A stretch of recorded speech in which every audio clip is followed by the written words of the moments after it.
This story is titled, My Girlfriend Said, What if you're not the father of our son? She later claimed she was just kidding when I asked for a DNA test. She gave me an ultimatum. Either drop it or she'll leave. But I need to know the truth. All right, Reddit. This is going to be a long one, so buckle up. Never thought I'd be posting here, but I literally have no one else to talk to about this shit without being judged. Been with my girlfriend Lilia, 26 female, for about 2 years now. I'm Jake, 28 male, just your average dude working as a sales rep for a medical supply company. Nothing special but pays the bills, you know? We met at my buddy Dave's housewarming party. She walked in wearing this red dress and man, I was done for. Like legit couldn't even form sentences properly. Somehow managed to get her number and started dating like a week later. We moved way too damn fast. Moved in together after only 5 months because her lease ended, and she was like, it just makes sense financially. And my dumbass was like, hell yeah, it does. Got her pregnant 4 months after that when protection broke, and the morning after pill didn't work. Classic fuck up, right? But honestly, after the initial shock wore off, I was actually kind of pumped about becoming a dad. Always wanted kids, just maybe not this soon. Lilia had a really rough pregnancy. Threw up like crazy the first few months. Not just morning sickness, but like all-day sickness. Then came these mood swings that were next level. Like crying because the pizza place forgot her garlic dip 1 minute, then laughing hysterically at cat videos the next. I tried to be understanding because, hormones and growing a human and all that. But it wasn't just the mood swings, she was acting a bit off during her pregnancy. Like this one time around month 3 of the pregnancy, I picked up her phone to check the time while mine was charging. She literally jumped off the couch and snatched it out of my hand so fast she almost dropped it. Got all weird saying she had private work stuff on it that patients wouldn't want others seeing. She's a receptionist at a dental office. Like what super secret teeth records you hiding? But I let it go. Then there was that weird phase in the second trimester where she kept talking about this coworker, Travis. Travis said this, and Travis thinks that, and Travis is so funny. Then suddenly, after she got pregnant, she went complete radio silence about Travis. Like his name was banned or something. When I asked about him once, like, hey, whatever happened to that Travis guy you were always talking about? She got all defensive. Why are you so obsessed with my coworkers? That's weird, Jake. Never mentioned dude again. Super sus looking back. The doctor appointments were another thing I should have paid attention to. First few months, she wanted me at every single one. Taking off work, rescheduling my stuff, the whole deal. Then around month 5, suddenly she's like, you don't need to take time off work for these routine checkups, it's just boring weight and blood pressure stuff. When I insisted on coming to one because I wanted to see the ultrasound, she rescheduled it twice. Said the doctor had emergencies. There was also this weird thing with her mom, Carol. Carol and I always got along great, but during the pregnancy she started giving me these looks, like sad puppy eyes or something. One time she hugged me way too long after Sunday dinner and said, "You're a good man, Jake," in this weird voice. At the time, I thought she was just emotional about becoming a grandma. But stupid me, I brushed all of this off. Pregnancy hormones, I told myself. She's growing a human. Cut her some slack. You're just being paranoid. I made excuses for everything. Our son Milo was born 3 months ago. Came 2 weeks early, according to Lilia, but the nurses kept saying what a healthy size he was for being premature. 7 pounds, 8 ounces. I didn't think much of it at the time. Too busy being amazed that I was actually someone's dad now. They even let me cut the cord and everything. I cried like a baby myself, TBH. It was the best day of my life. First few weeks were rough with the no sleep and constant diaper changes, but we got through it. Lilia's mom came to stay with us for a week to help out, which was honestly a lifesaver. She cooked, cleaned, even took night shifts with Milo so we could get a few hours of uninterrupted sleep. Super grateful for that. But there was something off. Like, Carol kept watching me when I held Milo. The same weird, sad look. Like I was some kind of charity case. I figured maybe she was just emotional. New grandma, first grandkid, all that. One night, I was passing by the kitchen to grab a drink and heard her say to Lilia, "You need to tell him." Her voice was low, serious. Before I could step in, they both went silent. I walked in like nothing happened, and Lilia plastered on this big fake smile while Carol suddenly got way too focused on stirring whatever was on the stove. I didn't think much of it at the time. I figured Carol was just telling Lilia to be more open about how exhausted she was. She'd been pushing the whole, you need to communicate your needs thing ever since Milo was born. So later that night, I casually brought it up, just to check. What did your mom mean earlier, when she said you need to tell me something? Lilia barely looked up from her phone. Oh, that. She just thinks I need to tell you how overwhelming this all is for me. You know, new mom struggles, sleep deprivation, the usual. That made sense. I mean, you can talk to me about that stuff. You know that, right? She sighed. Yeah, I know. She just worries too much. I let it go. In my head, it was just Carol being Carol. Overly involved, overly emotional, always trying to give Lilia advice she didn't ask for. But I tried to be as supportive as much as I can. Milo's a cute kid. Got these big blue eyes that everyone says will probably change color eventually. Lilia's eyes are brown, and mine are green, but apparently that's normal genetic stuff. When my mom visited and said Milo doesn't really look like me or anyone in our family, Lilia practically dragged my mom outside for a private chat. Came back in all fake smiles, but I could tell she was pissed. I did notice Milo doesn't really have any of my features.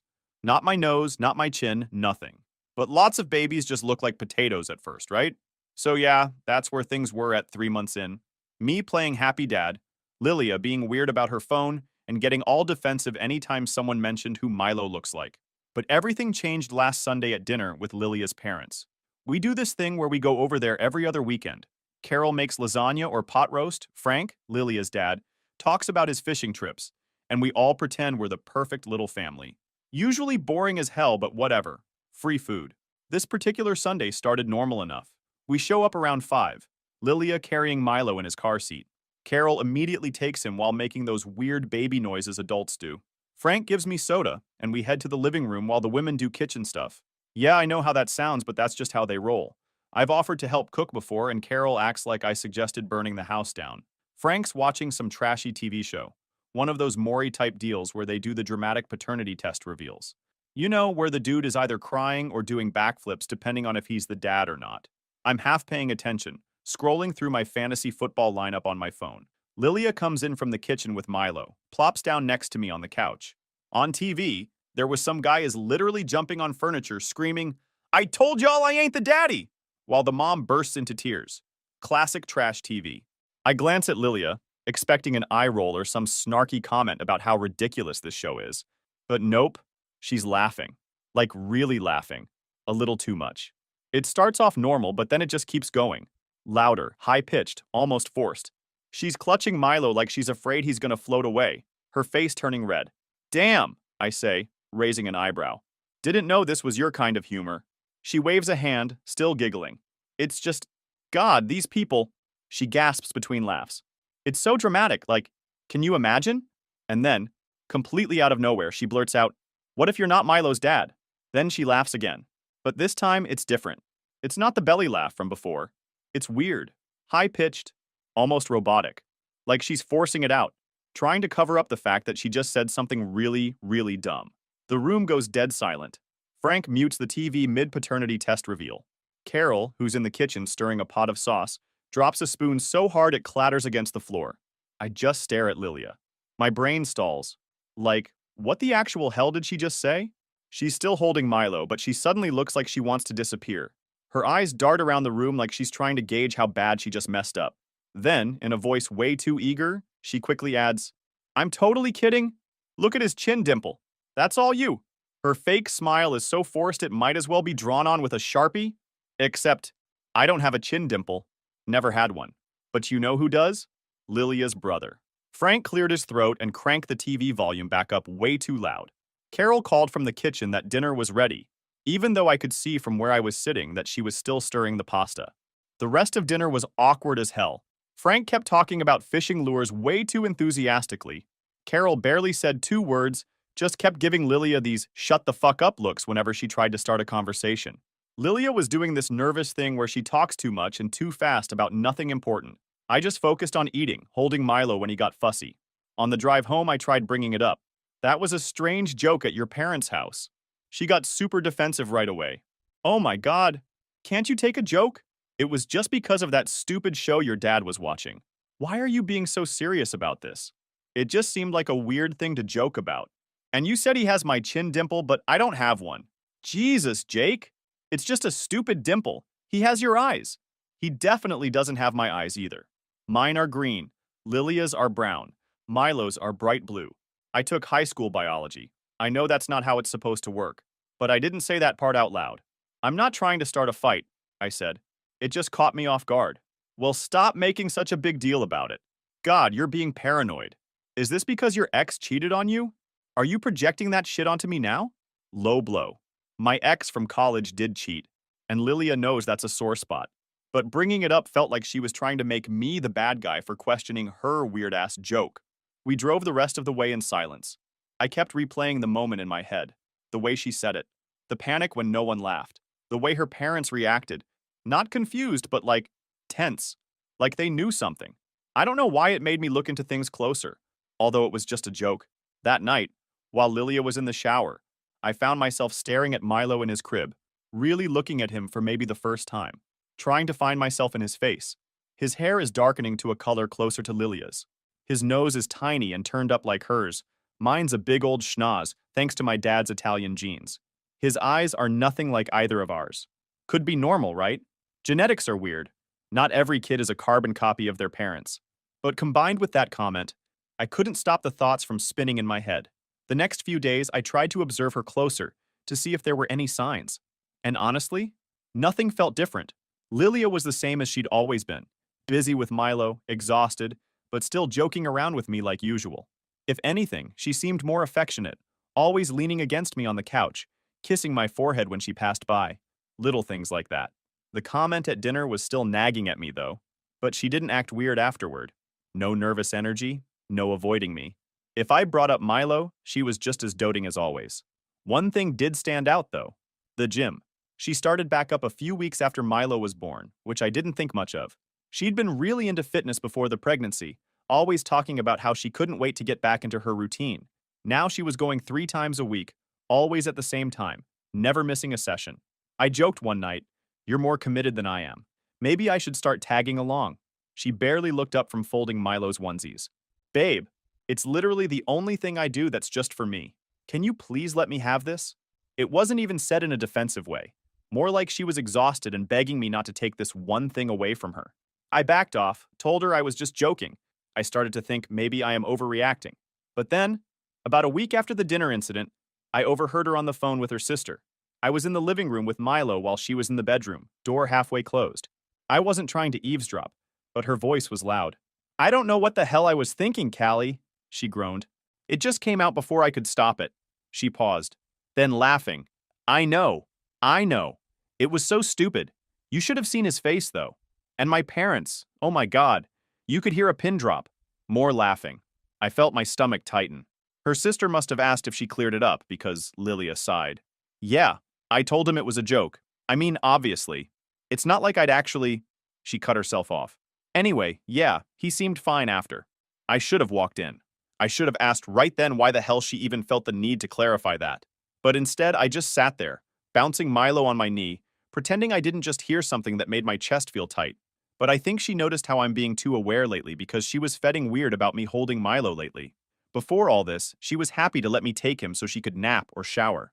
Now she's constantly hovering, taking him from me saying he needs his mommy, whenever he makes the slightest fuss. And when my mom visited last week and innocently commented that Milo doesn't look much like our side of the family yet, Lilia nearly had a meltdown in the car afterward. Called my mom judgmental and said she was trying to cause problems. My mom is the sweetest person ever. Definitely wasn't trying to start shit. I kept trying to squash my suspicions. Told myself I was being paranoid. But that stupid comment at her parents' house had planted a seed in my brain, and it was growing roots by the day. I started Googling stuff like how to tell if baby is yours and when do babies start to look like dad, late at night when Lilia was asleep. Read that babies often look more like their dads early on as some evolutionary thing to make sure dads stick around. But Milo? Nothing about him screams Jake Jr. The suspicions kept growing, and I started seeing Milo as a random kid that's not mine. I noticed myself going too far, but I didn't know what to do about it. I needed evidence. The breaking point came 3 nights ago. We were arguing about whose turn it was to wash the bottles. I'd been working overtime all week and was dead tired. Lilia was complaining that she'd done them 3 nights in a row, which wasn't even true. It was twice. But whatever. Mid-argument, she pulled the ultimate mom card. "I pushed out your son? The least you could do is wash his bottles without bitching about it." Something in me just snapped. Before my brain could stop my mouth, I said, "Is he actually my son, though?" Because I'm starting to wonder. Holy fucking shit. The look on her face, I've never seen someone go from angry to ghost white terrified that fast in my life. She literally froze for like 3 full seconds, just staring at me with her mouth open. Then she exploded. I'm talking nuclear level meltdown. How dare you?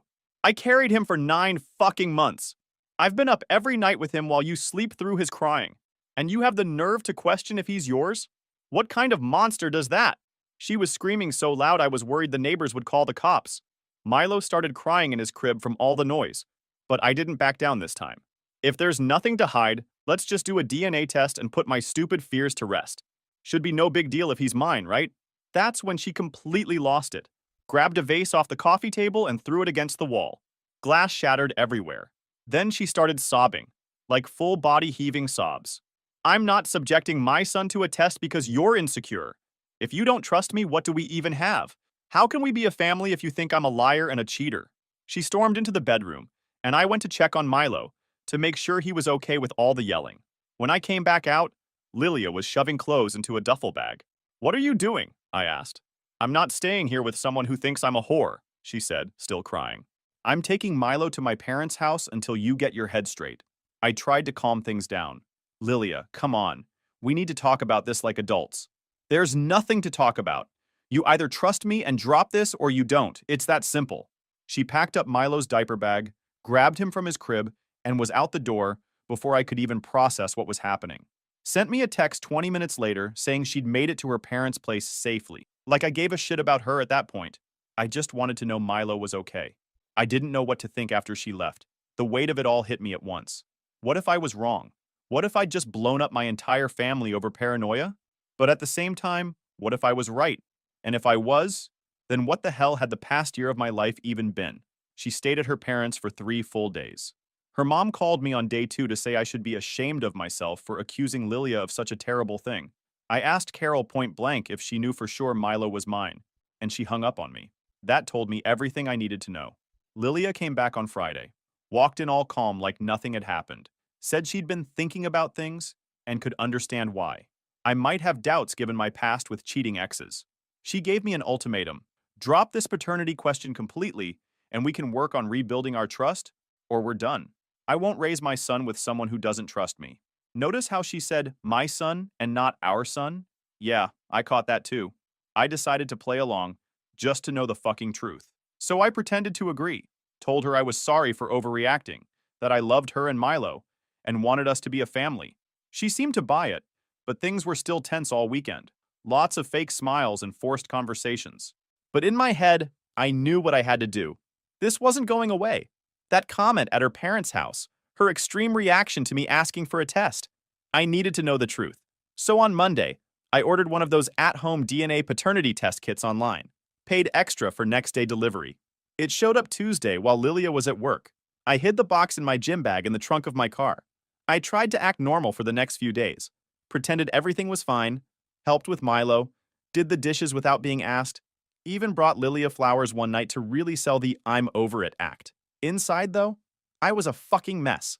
Barely sleeping, checking her phone whenever she left it around, which was almost never.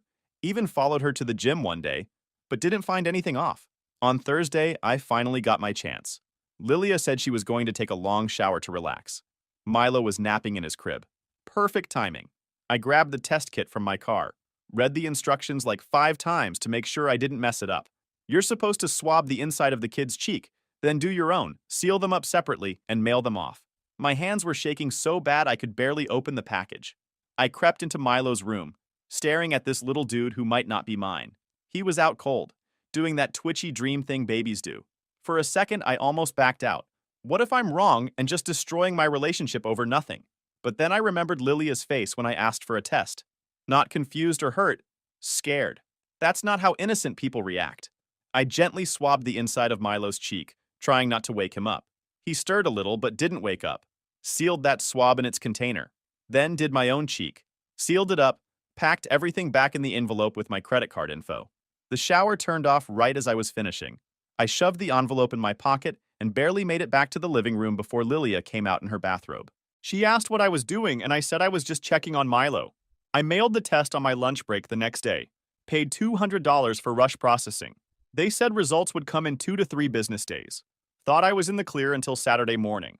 Lilia was doing laundry. Yeah, I know I should have done it myself. Rookie mistake. And found the DNA lab receipt in my jacket pocket. I'd completely forgotten it was in there. She came into the living room where I was feeding Milo, holding the receipt like it was covered in shit. Lilia stormed into the living room, gripping a crumpled receipt in her hand like it was evidence in a courtroom. Her face was red, eyes wild. "What the fuck is this?" she spat, shoving the paper toward me. I barely glanced at it. I already knew. Milo started fussing in my arms, squirming like he could feel the tension in the room. I took a deep breath and met her eyes. "It's exactly what it looks like," she yelled. "You went behind my back? After you promised me you were done with this? When did you even swab him? While I was in the shower? Are you freaking kidding me?" She was screaming now, that Milo let out a sharp wail, and I instinctively pulled him closer, rubbing his back. She was too worked up to be holding him. "If you've got nothing to hide, why are you so afraid of the results?" My voice was steady. I wasn't about to match her level of hysteria. Not in front of Milo. Lilia's whole body trembled as she sucked in these sharp, uneven breaths. Then she broke, full-on ugly crying. "Even if he is yours, you've ruined us," she choked out between sobs. "How can I ever trust you again? You went behind my back. You took my baby's DNA without asking me." I walked over, gently setting Milo in his swing. I needed my hands free for this conversation. "I won't apologize for needing to know the truth." My voice was firmer now. "But I am sorry I had to do it this way. You left me no choice, Lilia. This doubt has been eating me alive." Her sobs hitched and she wiped at her face angrily. "Why couldn't you just trust me?" I laughed, a bitter, humorless laugh. "Are you serious? After everything? You make that weird-ass comment at your parents' house, then freak out anytime someone mentions who Milo looks like. I try to talk about it, and you shut me down. I bring up the timeline, and you get defensive. What was I supposed to think?" She went quiet, her lips pressing together into a tight line. "When do the results come in?" Her voice was small now. "Monday or Tuesday?" A slow nod. She stared at me for a long moment, then tilted her head. "And if they show he's yours, what then?" I didn't even hesitate. "Then I spend however long it takes making this up to you, rebuilding our trust, proving I love you and Milo." And I meant it. I really did. But then her expression changed, darkened. "And if they show what you're thinking, that he's not yours?" That caught him off guard a bit. I hadn't let myself fully think that far. "I don't know." Lilia inhaled sharply, then turned on her heel. She scooped Milo up from the swing and held him against her like a shield. "I'm taking him to my parents for the rest of the weekend." I didn't stop her, just nodded. "Probably for the best," I muttered. I needed the space, because if those results came back how I suspected they would, I had no idea what I was going to do. She packed a bag and left within 30 minutes. I spent the weekend alone in our apartment, and it felt like my whole world was balanced on the edge of a cliff, about to go over. The email with the test results came in Monday morning while I was at work. I took my lunch break early and went to sit in my car to open it. It was one of those moments where time slows down, you know? I legit sat there staring at the unopened email for like 10 minutes before I had the balls to click it. The results were right there at the top in big bold letters. Probability of paternity, 0%. I threw up right there in the parking lot. It felt like someone had ripped my heart out through my throat. All those night feedings, all those diapers, all those times I'd told him I loved him, all based on a fucking lie. I called my boss and told him I had a family emergency. Drove home in a daze, almost ran a red light because I couldn't focus. Just kept seeing those words. 0% probability. Lilia had texted that she was coming home after work to talk about whatever the results said. I texted back just 2 words. "They're in." She must have left work early because she showed up at the apartment less than an hour later, with Milo. She took one look at my face and knew. "Jake, please let me explain." I just held up my phone with the results. 0%, Lilia. 0. She broke down immediately, put Milo in his swing and collapsed on the couch sobbing. Between hiccups and tears, she finally told me the truth. Apparently, last year, after we had that big fight about me going to Dave's bachelor party in Vegas, she got even by going out with her work friends. Met up with Travis, her coworker, at some bar. They got wasted and went back to his place. According to her, it was just once. I took Plan B the next morning, I swear, but it didn't work. By the time I realized I was pregnant, we were so happy together. I convinced myself it had to be yours. The timing was so close. "You let me believe he was mine for a year," I said. "You watched me paint his nursery. You let me cut the fucking cord at the hospital, Lilia. Who does that?" She kept reaching for me, but I backed away. I couldn't stand the thought of her touching me. Travis doesn't want kids. He made that clear from the beginning. But you're already such a good dad to Milo. He loves you. We can work through this. Have more kids. Our kids. Stop. Just stop. I grabbed my keys and phone. I'm staying at Dave's tonight. When I come back tomorrow, I want you gone. Jake, please, we can fix this. She was hysterical now. I didn't say anything, just walked out while she was still crying and begging me to stay. Blocked her number as soon as I got in the car. Drove to Dave's place and told him everything. That night was rough. I kept scrolling through pictures of Milo on my phone, trying to see if there was any part of me in him at all. There wasn't. Just Lilia and fucking Travis. I took the next day off work. Couldn't face people yet. Around noon, I unblocked Lilia's number just to see if she'd left the apartment. Had 47 texts waiting. Mostly variations of please come home and we can work this out and Milo needs you. I replied with one text. Are you out of the apartment? She said yes, she was at her parents'. I went back to our place. My place technically since I'm the only one on the lease. Walking in was surreal. She'd taken most of Milo's clothes and toys, but his crib was still there. His baby swing. The changing table I'd put together while she was 8 months pregnant. All I could think about was, how the fuck did this become my life? I spent that night making lists. Practical shit I needed to do. Find a lawyer, figure out if I'm legally responsible since my name is on the birth certificate, decide if I should break the lease or kick her out permanently. And just like that, I found myself in a legal nightmare. Since my name is on Milo's birth certificate, I'm legally his father in the eyes of the court. Doesn't matter that the DNA test says otherwise.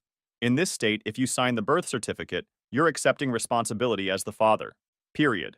The lawyer explained that I need to file a petition to disestablish paternity as soon as possible. There's a limited time window to challenge paternity after discovering you're not the biological father, and it varies by state. In my state, it's 1 year. If I wait too long, I could be on the hook for child support for the next 18 years for a kid that isn't mine. Imagine? 18 fucking years. But here's where it gets even more complicated. Just filing the petition doesn't guarantee the court will remove me from the birth certificate.